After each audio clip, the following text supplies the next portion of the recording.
हाँ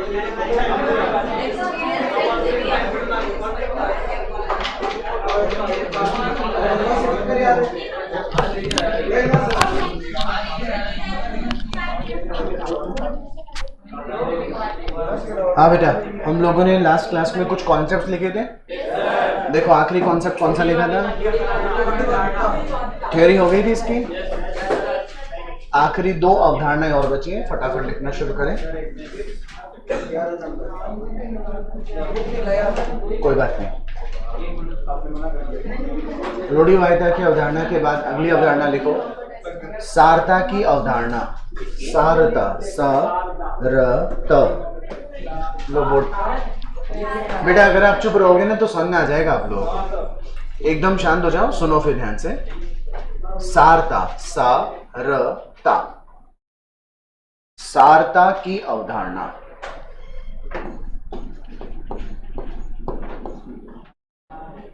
सारता की अवधारणा। मैटीरियलिटी कॉन्सेप्ट। मैटीरियलिटी कॉन्सेप्ट। सारता की अवधारणा लिख लिया बेटा?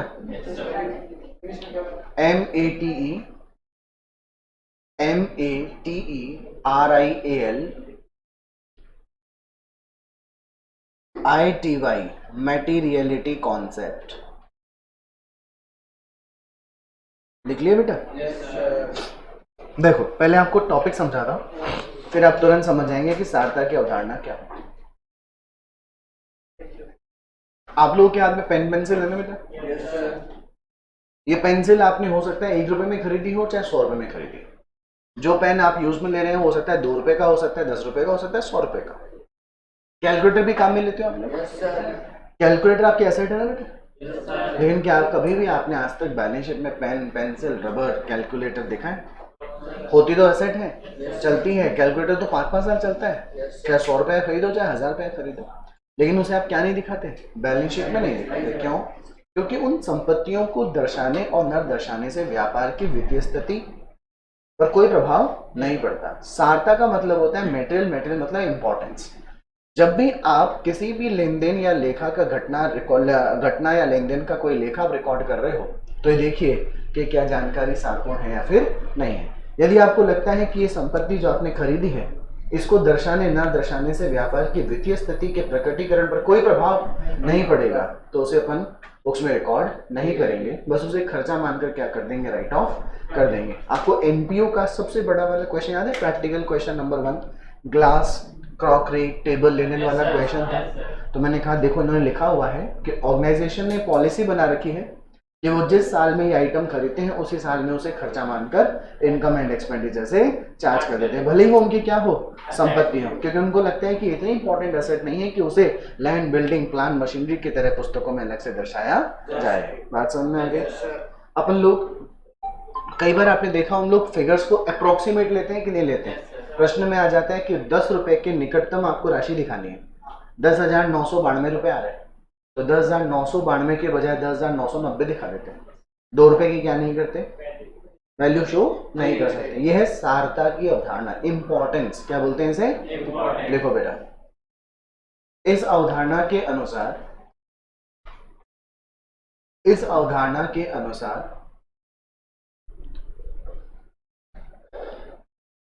वे सभी लेन देन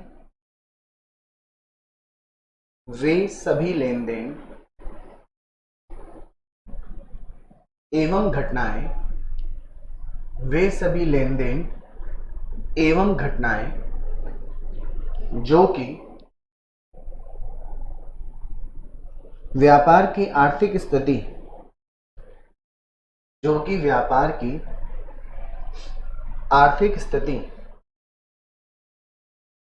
को ज्यादा प्रभावित नहीं करती हैं,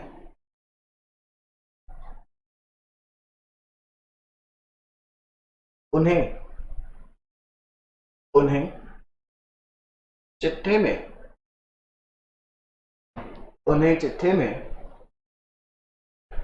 संपत्ति पक्ष में दर्शाने की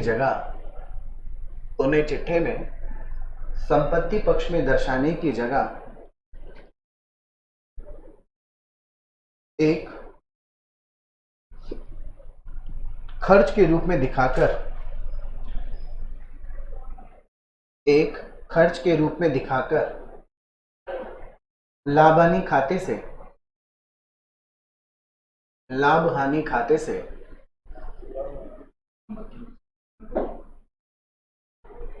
लाभ हानि खाते से देख लिया बेटा, यहाँ पे चार्ज कर लिया जाता है।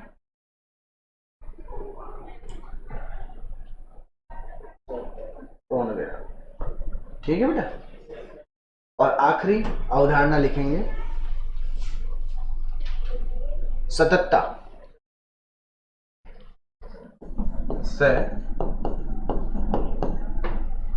सततता। सततता का मतलब होता है बेटा कंसिस्टेंसी। सतत का मतलब सुचारू रूप से कोई आदमी कार्य कर रहा हो, सतत कहते हैं उसे, निरंतरता जिसे कहते हैं। इंग्लिश में लिखिए कंसिस्टेंसी, CONSISTENCY,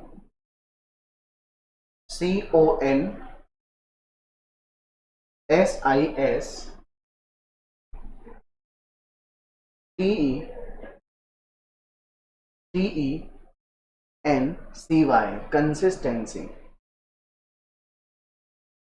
CONSISTENCY, कंसिस्टेंसी, सततता की अवधारणा। ठीक है, एक बात बताओ, थोड़ा सा समझो जरा।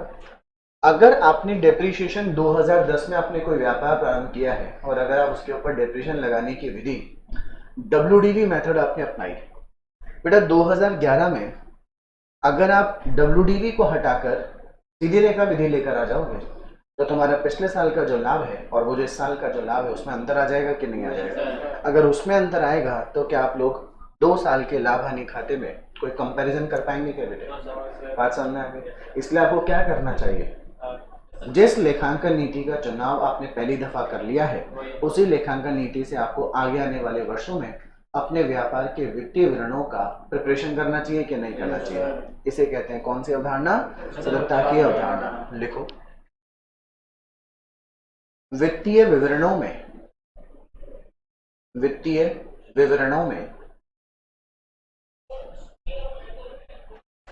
तुलनीयता, वित्तीय विवरणों में तुलनीयता को बनाए रखने हेतु,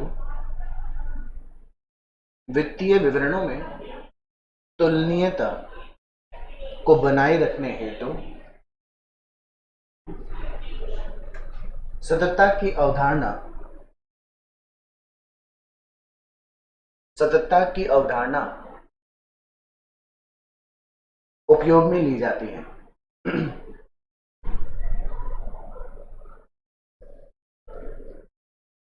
पूर्ण विराम, आगे लिखो, इस अवधारणा के अनुसार, ऐसे मिले, इस अवधारणा के अनुसार एक बार उपयोग में ली गई, एक बार उपयोग में ली गई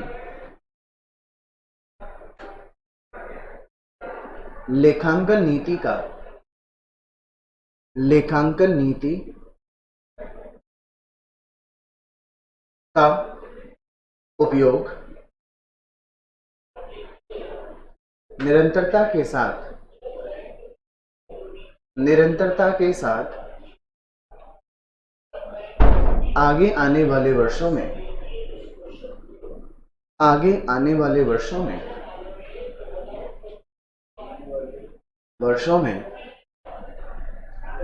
किया जाना चाहिए।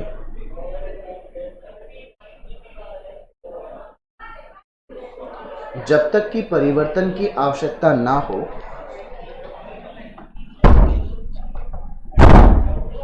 जब तक कि परिवर्तन की आवश्यकता ना हो, लेखांकन नीति में परिवर्तन, लेखांकन नीति में परिवर्तन नहीं किया जाना चाहिए, लेखांकन नीति में परिवर्तन नहीं किया जाना चाहिए। पूर्ण विराम। ठीक है बेटा? कितनी अवधारणाएं लिख ली देखो। एग्जाम में अगर इनमें से कुछ पूछता है तो जितना मैंने आपको लिखवाया है उतना आप घर पे बैठ के थोड़ा रिवाइज करेंगे। हालांकि टॉपिक समझ में आ गया होगा, बस खाली रिवीजन करेंगे तो सारी थ्योरी भी आपको याद रह जाएगी। ठीक है बेटा, अब एक लाइन छोड़कर लिखो इस चैप्टर का लास्ट पोर्शन।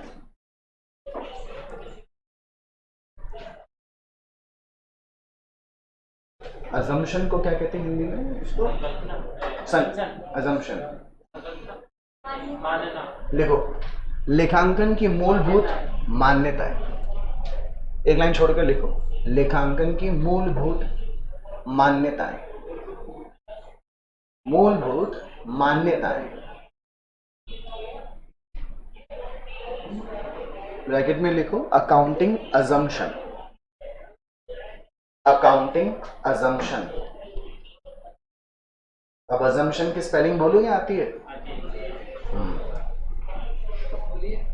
स्पेलिंग कौन बोल रहा है? नालायक। ASSUMPTION assumption. बेटा अजम्पशन का मतलब होता है मान लेना, अपन बोलते हैं ना अज्यूम कर लिया अपन ने, ऐसा। देखो पहला, निरंतरता की अवधारणा।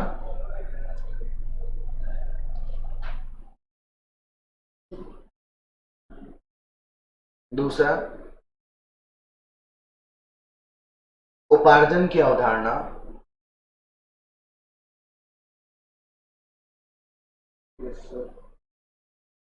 और तीसरा, सतत संस्थान की अवधारणा।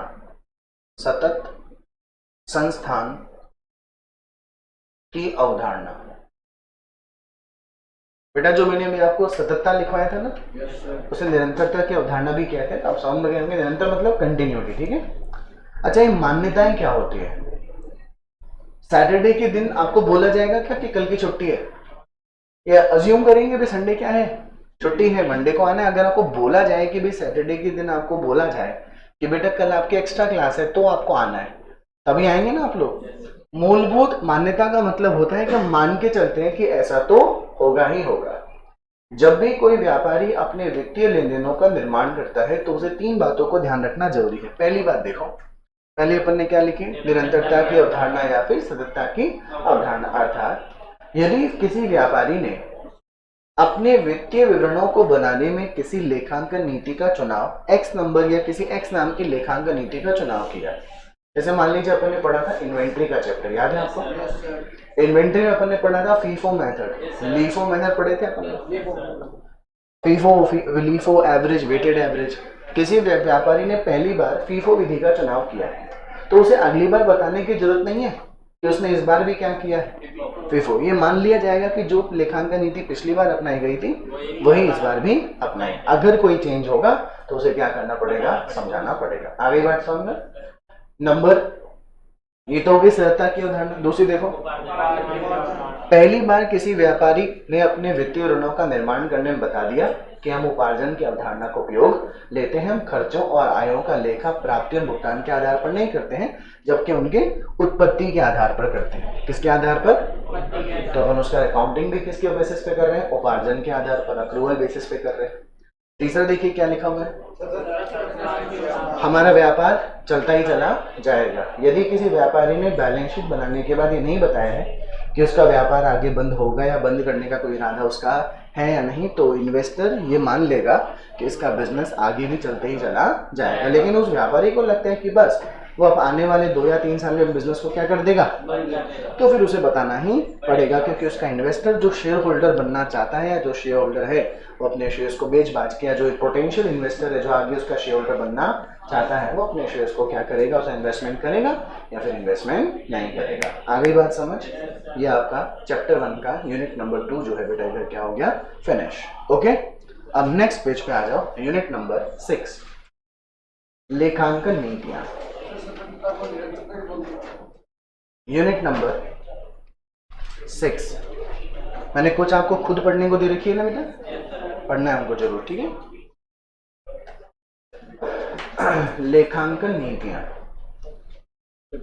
हाँ चैप्टर यूनिट नंबर 6 है ये। लेखांकन नीतियां, इसे इंग्लिश में कहते हैं अकाउंटिंग पॉलिसी।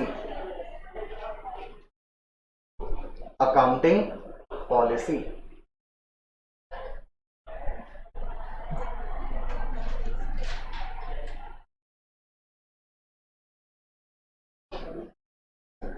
देखो बेटा, अकाउंटिंग पॉलिसी का मतलब क्या है, पहले थ्योरी लिखो फिर आप समझ जाओ। लेखांकन नीति से आशय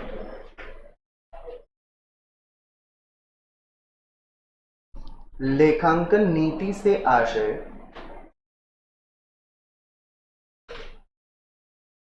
लेखांकन के सिद्धांतों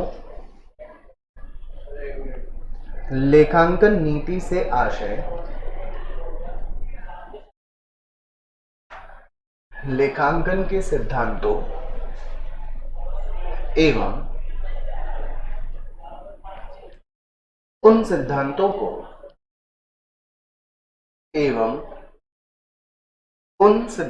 को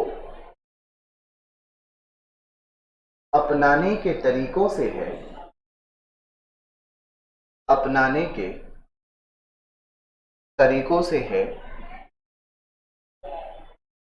जो कि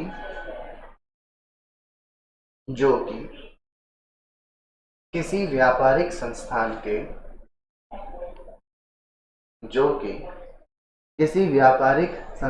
के वित्तीय खातों को बनाने में, किसी व्यापारिक संस्थान के वित्तीय खातों को बनाने में, एवं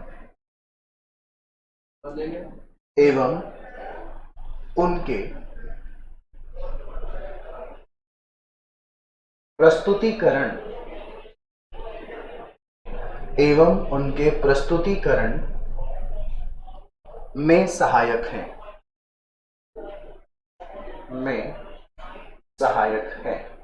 कौन बेटा?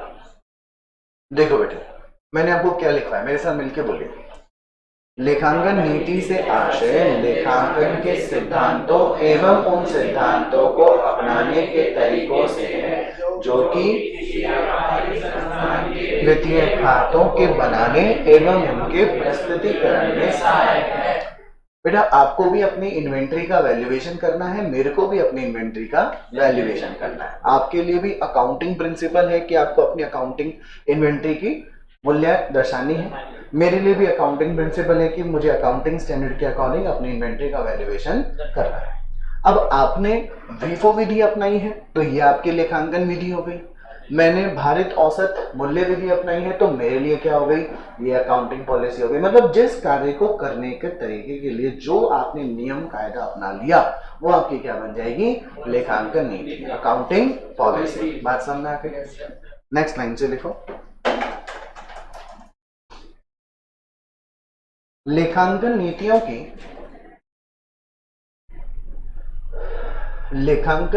की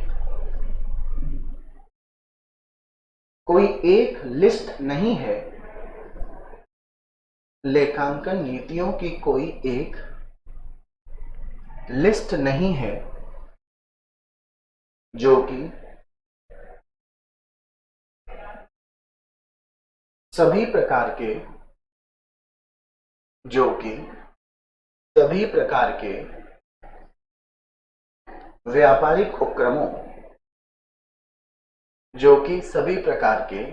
व्यापारिक उपक्रमों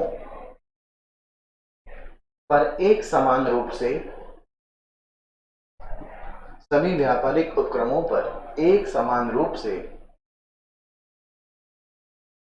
लागू होती हो।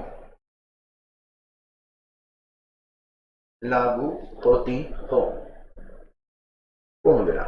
अब मैं ये समझा रहा हूं कि कोई सिंगल लिस्ट नहीं है बेटा कि आपके जैसे व्यापार है तो ये अकाउंटिंग पॉलिसी आपको करनी है, आप ऐसा व्यापार करते हैं तो आपके लिए ये अकाउंटिंग पॉलिसी होगी, ऐसा नहीं है। अलग अलग व्यापारी उपक्रम अपने हिसाब से, जो बहुत सारी अकाउंटिंग पॉलिसी हमारे सामने उपलब्ध है उसमें से किसी अपने व्यापार की स्थिति को ध्यान में रखकर किसी भी सही अकाउंटिंग पॉलिसी का चुनाव कर सकता है। ठीक है, लिखो। एक व्यापारिक उपक्रम द्वारा, कंटिन्यूशन में लिखो, एक व्यापारिक उपक्रम द्वारा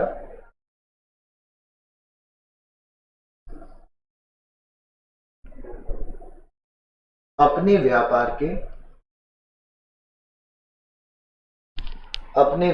के लेन देनों को ध्यान में रखते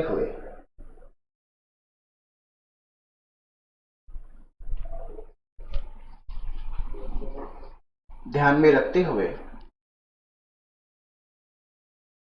एक सही लेखांकन नीति का चुनाव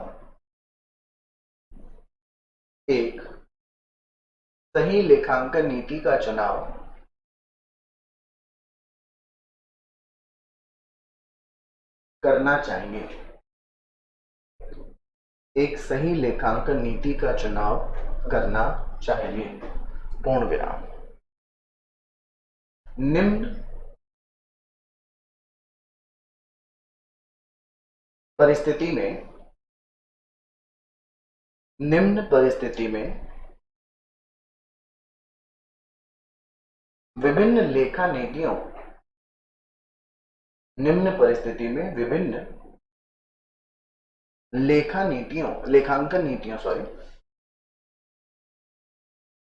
लेखांकन नीतियों को उपयोग में लिया जा सकता है। विभिन्न लेखांकन नीतियों को उपयोग में लिया जा सकता है।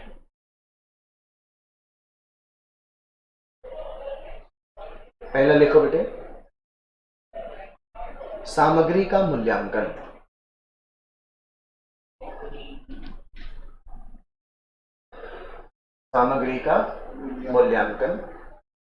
और दूसरा निवेशों का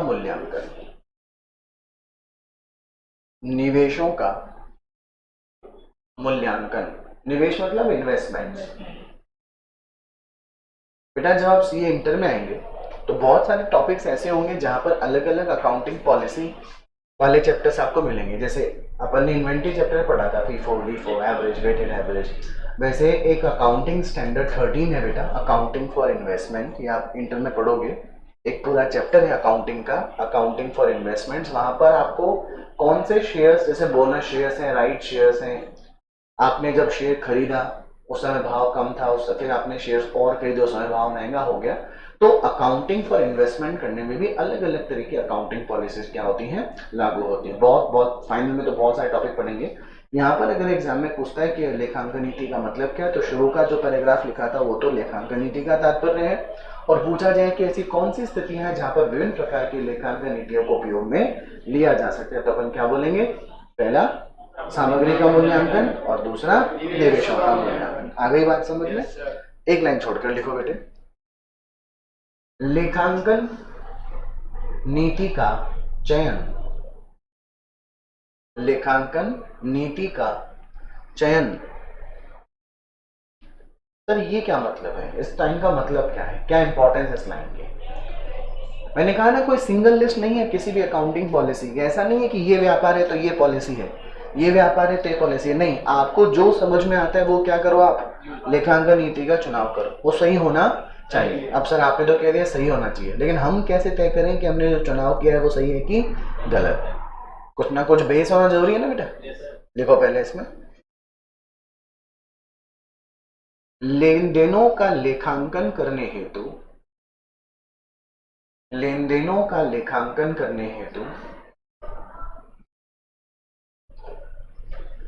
काम में ली गई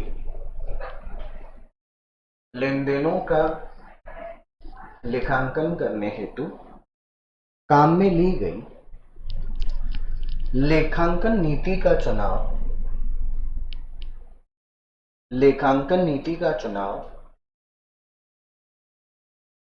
सही होना चाहिए।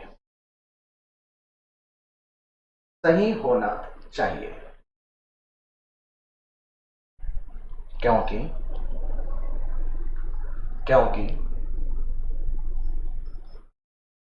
गलत लेखांकन नीति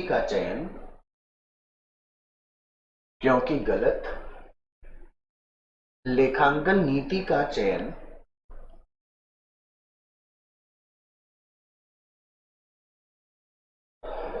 व्यापार के वित्तीय विवरणों को व्यापार के वित्तीय विवरणों को गलत प्रकट कर देगा, गलत प्रकट कर देगा। अतः निम्न 3 बिंदुओं को ध्यान में रखते हुए, अतः निम्न 3 बिंदुओं को ध्यान में रखते हुए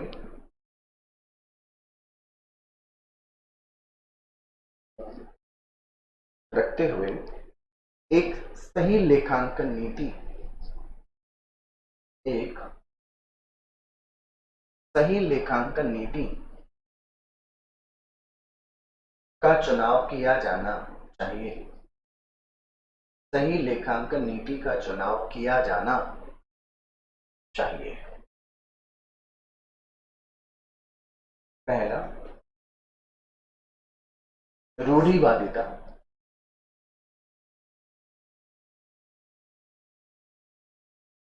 दूसरा, सारता। और तीसरा, मेरा मैं शब्द टू शब्द बोलूंगा, पहले एक शब्द बोलूंगा उसे लिखिएगा। प्रारूप, प्रारूप एक शब्द हो गया। दूसरा लिखिए पर, प्रारूप पर, पैर है पर। सार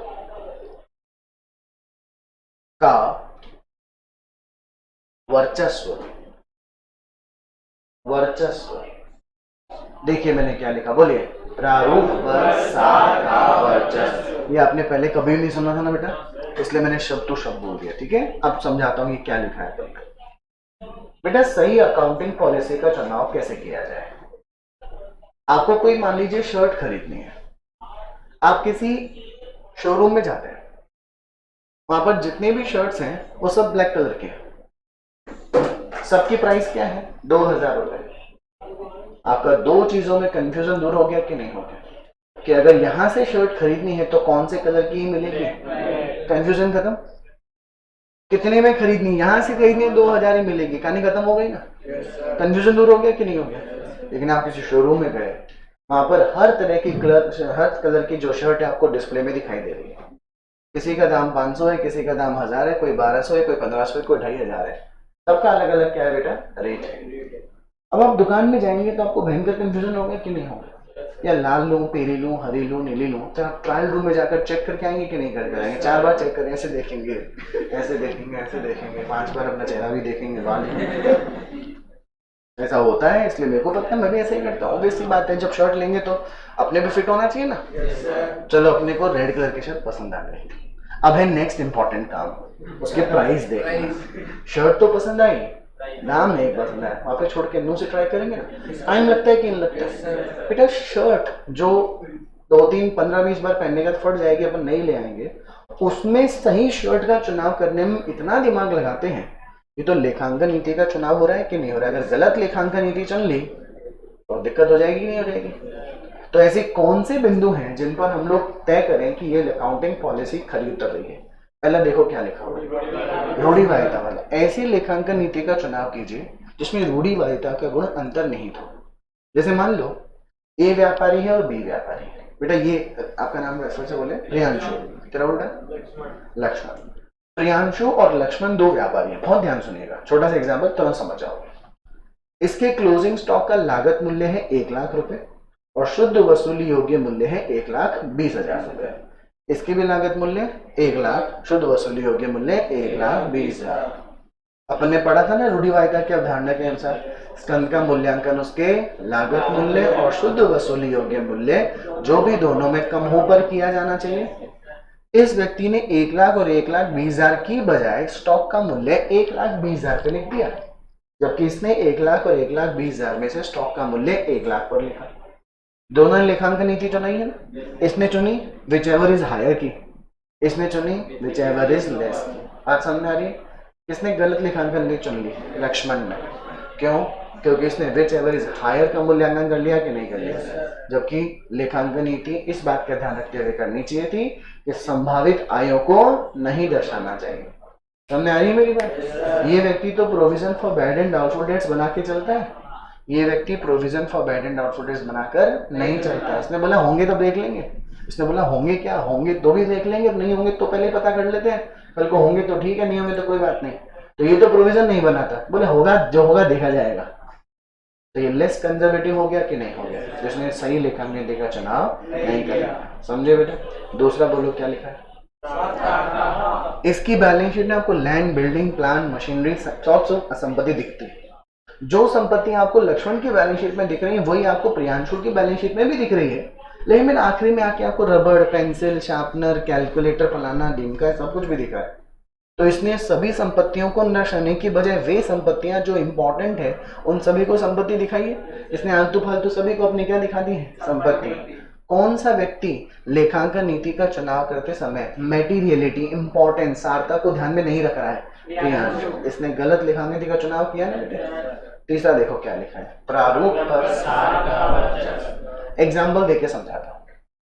मैंने मेरी गाड़ी की उठाकर यहाँ पे, या मान लो यहाँ पे रख दी, इधर आप देखो यहाँ पे रख दी। इसकी इच्छा है कि मैं सर की जो कार है वो एक बार चला के लो, लेकिन मेरे से बिना पूछे, क्या ये मेरे से बिना पूछे क्या मेरी कार ड्राइव कर सकता है क्या? क्यों नहीं कर सकता बताइए? क्योंकि कार का स्वामी ये नहीं है, कार का स्वामी कौन हूँ मैं। इस पर कार का हक चलाने का हक है, जो मालिकाना क्या मेरा है ना बेटा। एक दिन इसने ये सुन लिया कि सर ऐसा बोल रहे थे अपने किसी दोस्त को, बोले यार कल मुझे कार की EMI पे करनी है, अभी मैं एक काम करता हूँ, मेरे बैंक से पैसा निकाल कर बैंक को ट्रांसफर कर देता हूँ। उसको समझा, अच्छा सर ने तो कार किस पे ले रखी है, लोन पे, और हर महीना सर क्या देते हैं, EMI। ये भी सुन लिया, किससे लिए, स्टेट बैंक ऑफ इंडिया से लोन पे लिए। बोले फिर थोड़ी सरकार के मालिक है, कागजों में तो कार का मालिकाना कौन है, State Bank of India. Tell me yes और नो, क्या अभी भी ये कार की चाबी मेरे से बिना मांगे मेरी कार ड्राइव कर सकता है क्या? क्या मुझे ऐसा बोलता, नहीं सर अब तो ये कार आपकी थोड़ी है, कागजों में तो कार के मालिक आप थोड़ी हो, कार के मालिक कौन है, स्टेट बैंक ऑफ इंडिया। तो क्या कल से ऐसे बोलने लग जाओगे, सर देखो वो सर स्टेट बैंक से लिए हुए कार ऋण की कार में बैठकर आ रहे हैं, ऐसे बोलोगे क्या आप? ऐसे बोलोगे ना, सर अपनी कार में आ रहे हैं, वो कार मेरी होगी ना बेटे, कल को उसके स्क्रैच लगेगा, दुख और दर्द SBI को होगा, मेरे को होगा कि नहीं होगा? उसके साफ सफाई का ख्याल SBI रख रहा है क्या, मैं रख रहा हूँ। कागजों में भले ही कार का मालिक कौन है बेटा, लेकिन हकीकत में देखा जाए, रियलिटी में देखा जाए तो उस कार का मालिकाना मेरा ही है ना बेटा। अभी 2 कारों में एक्सीडेंट हो जाए, दोनों लोन पे थी, एक ने PNB से लिया था, एक ने स्टेट बैंक ऑफ इंडिया। ऐसा बोलेंगे अखबार में आज PNB ने SBI को ठोक दिया, ऐसा बोलेंगे क्या? ऐसा नहीं होगा। तो जब मैं मेरी बैलेंस शीट बनाऊंगा तो जो एसेट्स मैंने नकद देके खरीदी हैं वो तो आएंगी आएंगी, और जो लोन पे ली है वो भी आएंगी कि नहीं आएंगी? क्योंकि धीरे धीरे धीरे कार का मालिकाना हक जैसे जैसे किस्तों का भुगतान होते जा रहा है, कार का मालिकाना हक मेरे नाम में कन्वर्ट हो रहा है कि नहीं? प्रारूप का मतलब होता है लीगल फॉर्म। प्रारूप का मतलब क्या होता है? सार का मतलब होता है हकीकत। इसलिए इंग्लिश में एक लाइन बोलता हूँ, सिर्फ सुनना है और सुनने के बाद छोड़ देना है। बोलिए, रियलिटी अबव लीगैलिटी। एक बार, रियलिटी अबव लीगैलिटी। रियलिटी मतलब हकीकत, लीगैलिटी मतलब कानूनन रूप से जो कागजों में भले ही कार का मालिक कौन है, स्टेट बैंक ऑफ इंडिया, लेकिन रियलिटी में कार का ओनर मैं हूँ कि नहीं? मतलब स्टेट बैंक ऑफ इंडिया की बैलेंस शीट में मेरी कार नहीं आएगी, मुझे दिया गया लोन और एडवांस आएगा, और मेरी बैलेंस शीट में क्या आएगी? कार। बात समझ आ गई क्या?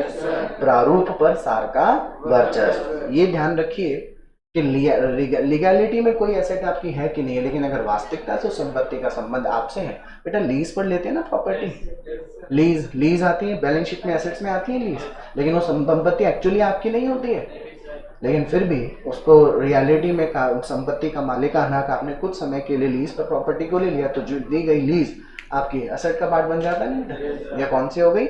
3। इन बातों को ध्यान रखिए, आपके सही लेखांकन नीति का चुनाव हो जाएगा। ओके, अब एक लाइन छोड़कर लिखो, इस चैप्टर का आखिरी टॉपिक है, बहुत ही छोटा सा टॉपिक है बेटे, लेखांकन नीति में परिवर्तन। लेखांकन नीति में परिवर्तन, लेखांकन नीति में परिवर्तन।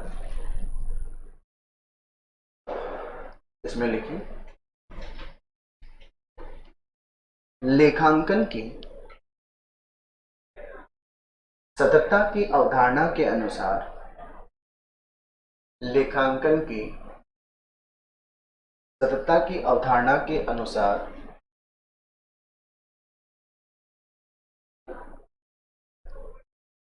चयन की गई लेखांकन नीति का उपयोग,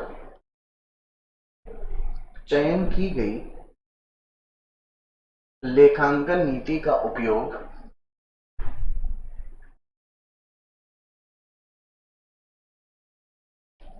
इसमें परिवर्तन किए बगैर,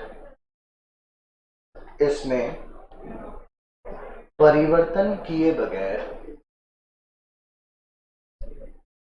करते रहना चाहिए, करते रहना चाहिए। परंतु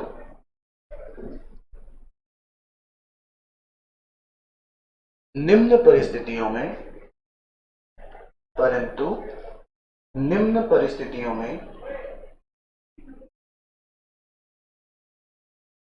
लेखांकन नीति में परिवर्तन, लेखांकन नीति में परिवर्तन किया जा सकता है, लेखांकन नीति में परिवर्तन किया जा सकता है। पहला पॉइंट लिखो बेटा,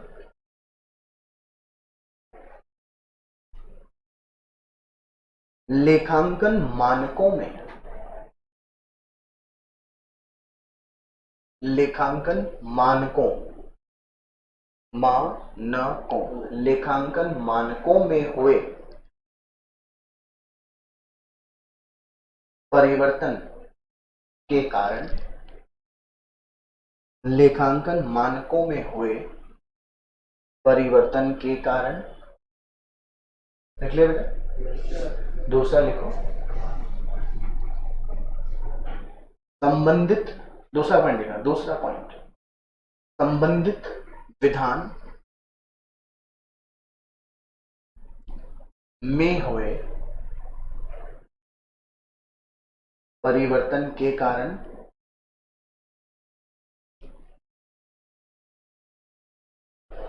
और तीसरा बनाए गए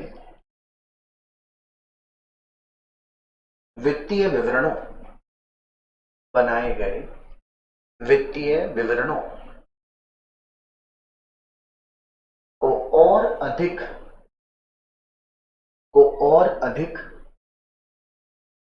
सही रूप से, और अधिक सही रूप से प्रदर्शित करने के कारण, और अधिक सही रूप से प्रदर्शित करने के कारण।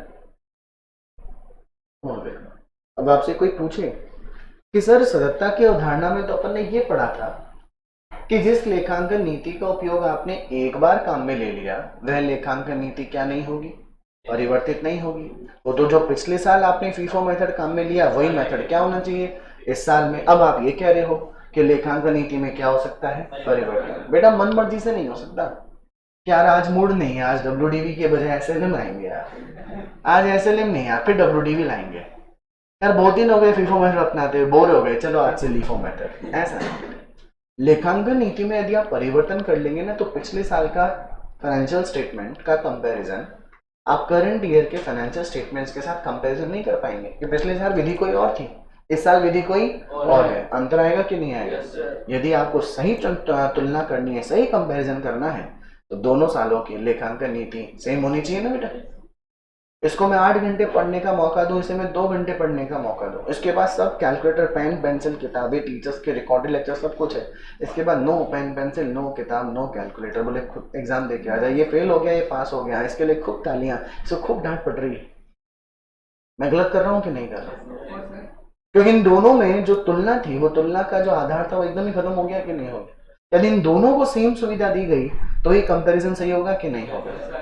तो सहजता की अवधारणा यही कहती है कि लेखांकन नीति में क्या नहीं होना चाहिए, परिवर्तन नहीं होना चाहिए। लेकिन ये हार्ड एंड फास्ट रूल नहीं है कि नहीं कभी भी चेंज नहीं होगा, भले ही आपने पहली बार क्या कर दी हो गलती, बोले आपने गलती कर दी, बोले कर दी तो कर दी, आगे भी गलती करो, उसके बाद भी गलती करो, करते ही रहो।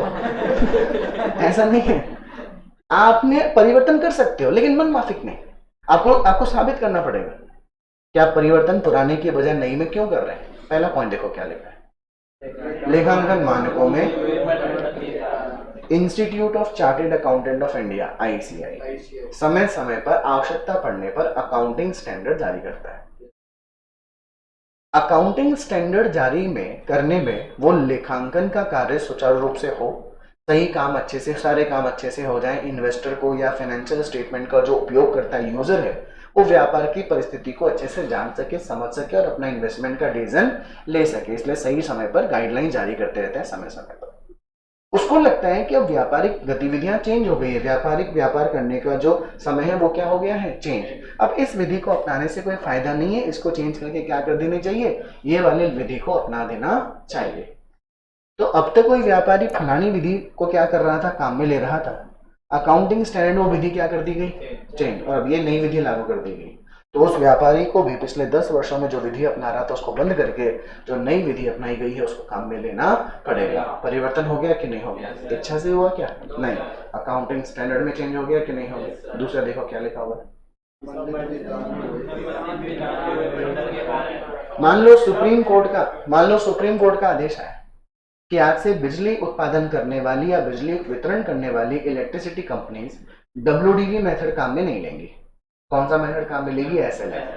तो अब तक जो कंपनियां WDV काम में ले रही थी उन्हें अपना डिप्रेशन का मेथड चेंज करके क्या लाना पड़ा, SLM। लेखांकन की नीति में परिवर्तन हो गया कि नहीं हो गया, अपनी इच्छा से हुआ, विधान में परिवर्तन हुआ उसके अनुरूप चेंज करने के लिए। और तीसरा सबसे इंपॉर्टेंट क्या लिखा, लेखांकन नीति में कोई अपने अकाउंटिंग स्टैंडर्ड में कोई चेंज नहीं हुआ है, ना ही कोई विधान में कोई चेंज हुआ, लेकिन आपको लग रहा है यार हमसे ये गलती हो गई है, ये लेखांकन विधि के बजाय अगर ये वाली नीति अपनाई जाए ना तो हम व्यापार की सही आर्थिक स्थिति का प्रकरण ज्यादा अच्छे से कर सकेंगे, मतलब इसके बजाय इस विधि को अपनाने से ज्यादा अच्छा हम लोग इंफॉर्मेशन दे सकेंगे। तो वो लेखांकन नीति में आपको परिवर्तन करने दिया जाएगा। अपनी मन मर्जी से आप लेखांकन नीति में परिवर्तन नहीं कर सकते। आगे बेटा बात समझ, बोलिए। चलो ये छोटा सा टॉपिक था, इतना बड़ा टॉपिक नहीं है। अपन ने हमारे चैप्टर नंबर 1 में 2 टॉपिक पढ़ लिए, यूनिट नंबर 2 और यूनिट नंबर 6। लिखो नेक्स्ट यूनिट नंबर 5, संदिग्ध संपत्तियां। यूनिट नंबर 5 संदिग्ध संपत्तियां। बेटा 2-2 मार्क्स के, 4-4 मार्क्स के छोटे छोटे क्वेश्चन आ जाएंगे, बहुत ज्यादा नहीं आएंगे। यूनिट नंबर 5 संदिग्ध संपत्तियां एवं संदिग्ध दायित्व। इसके बारे में लिखवाऊंगा। तो अभी आज आपकी 2 क्लास है अकाउंट्स की, ध्यान रखिएगा। हाँ 3 से 4 भी है। 3 से 4 किसकी होती है, पता नहीं, मेरे पास शेड्यूल आया कि देख लूंगा, जो सर आएंगे उनसे पढ़ लेना। मैं हूँ तो मेरे से पढ़ लेना, सर आए से पढ़ लेना। मेरे पास शेड्यूल में तो ये है, मैं पूछ लूंगा, भागना नहीं लेकिन, ठीक है। ये टॉपिक कराऊंगा अगर क्लास हुई तो मेरी। संदिग्ध संपत्तियां एवं संदिग्ध दायित्व। कॉपी तो बंद कर दो, थोड़ा समझा देता हूँ, फिर आपको आगे आने वाले लेक्चर में लिखवा दूंगा। बेटा इंग्लिश में कहते हैं कॉन्टिंजेंट एसेट और कॉन्टिंजेंट लायबिलिटी। सुना होगा कॉन्टिंजेंट लायबिलिटी। छोटा सा हिंट देता हूं, देखिए इधर मैंने इस व्यक्ति पर एक बिल लिखा है 1 लाख रुपए का। मान लीजिए 1 जनवरी 2022 को बिल लिखा, 2 महीने का। 1 जनवरी 2022 को मैंने इस पर 1 लाख रुपए का जो बिल लिखा है वो मैंने बैंक के पास गया और बैंक से बट्टे पर बना लिया। मैं पैसे लेकर आ गया बैंक से। बिल कितने महीने का था, 2 महीने। जनवरी पूरा हो गया, फरवरी पूरा हो गया, 2 महीने जैसे ही पूरे हो गए मेरे सामने स्थिति साफ हो जाएगी। क्या ये पैसे बैंक को देगा या ये पैसे बैंक को नहीं देगा। इसने पैसे बैंक को दे दिए, मेरी जिम्मेदारी बैंक को लौटानी खत्म हो गई ना बेटा। लेकिन इसने यदि बैंक को पैसा नहीं दिया तो इसके द्वारा जो पैसे बैंक को दिए जाने चाहिए थे वो पैसे मुझे देने पड़ेंगे बैंक को। सब कुछ निश्चित हो गया कि नहीं हो गया? मान लो बिल लिखा गया 1 मार्च 2022 को, मैंने पढ़ा है ना आप लोगों ने मेरा एक्सचेंज, कि अगर मैंने इस पर बिल बनाया और इसने बिल को स्वीकार कर लिया तो मेरे लिए हो गया बिल रिसीवेबल, इसके लिए हो गया बिल्स पेएबल। समझे? मैंने ये बिल बैंक से वट्टे बना लिया। बिल कितने महीने का है? मार्च का महीना पूरा, अप्रैल का महीना पूरा। मान लीजिए 4 मई 2022 को बिल की क्या आएगी? Maturity date. बेटा 31 मार्च 2022 को मैं मेरे बिजनेस की क्या बनाऊंगा? Balance sheet. बोलिए क्या बनाऊंगा? क्या 31 मार्च 2022 को मुझे ये पता है क्या कि 4 मई को इस व्यक्ति लक्ष्मण द्वारा बैंक को भुगतान कर ही दिया जाएगा? ये कर देगा तो मुझे पैसे बैंक को नहीं देने पड़ेंगे। पता है ना, अगर बिल डिस्काउंटेड बिल डिसऑनर हो जाता है तो जिसने पैसे बैंक से निकाले हैं बैंक उसी खाते से पूरा पैसा निकाल लेता है। पढ़ा था ना अपन लोग? क्या 31 मार्च को मुझे पता होगा कि लक्ष्मण बैंक को पैसा देगा कि नहीं देगा? दे भी सकता है और नहीं दिया तो मुझे पैसे देने पड़ जाएंगे ना। क्या मैं आज की तारीख बोल सकता हूँ कि नहीं देगा? दे भी सकता है और तो 31 तारीख को जो जो लाइबिलिटी जिनको मैं श्योर मान चुका हूँ कि हाँ मुझे पैसे देने हैं, वो तो एक्चुअल लाइबिलिटी होती है। जिनके बारे में मुझे नहीं पता कि मुझे पैसे देने पड़ेंगे या फिर नहीं देने पड़ेंगे, ऐसी लायबिलिटी को नाम देते हैं संदिग्ध दायित्व। ऐसे भुगतान जिनको करना भी पड़ सकता है और नहीं भी करना पड़ सकता, क्या कहलाते हैं? संदिग्ध लायबिलिटीज, कॉन्टिजेंट लायबिलिटीज। और वैसे ही जिनसे पैसा अपने को रिकवर हो भी सकता है और रिकवर नहीं भी हो सकता, वो संदिग्ध संपत्ति है। डिटेल में डिस्कस करेंगे अगले वाले लेक्चर में। दोनों टॉपिक समझ आ गए बेटा आप लोगों को? चलो मिलते हैं। ओके, बहुत छोटे छोटे चैप्टर हैं सारे, ज़्यादा बड़े नहीं।